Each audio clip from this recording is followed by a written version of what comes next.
After a New Yorker magazine worst-case scenario article about what a mega quake will do to our area, seemingly everyone from Astoria to Portland is suddenly in earthquake survival mode. Who takes care of the kids? You know, what do you do about people who are traumatized? So what is the first thing you should be thinking about? K2's Joe English is live in Northeast Portland in a neighborhood that's already has its priorities in order, right, Joe? Well, yeah, some neighborhoods do, some neighborhoods may not.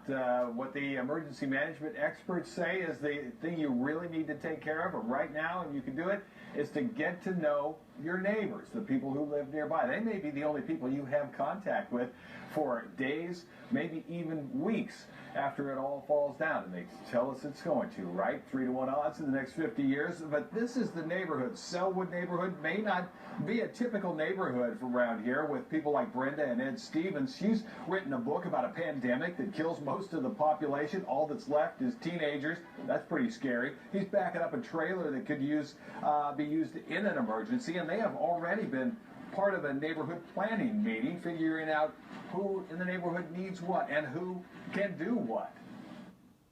We've actually got a lot of skill sets along here. We figured out where all of the gas mains are and where to turn them off, and some people have the proper keys for doing so. Now, if your neighborhood doesn't have an emergency response team, at least in Portland anyway, you can organize one through the city. They will train volunteers. Takes a few days of classes, about 25 to 30 hours. And so far, the Department of Emergency Management says they have trained about 2,500 volunteers, but say they will need tens of thousands if an 8 or 9 magnitude quake hits. Now, if you're interested in being part of a neighborhood management team, well, we do have that information on K2.com. And we're live in Northeast Portland. Joe English, K2 News. All right.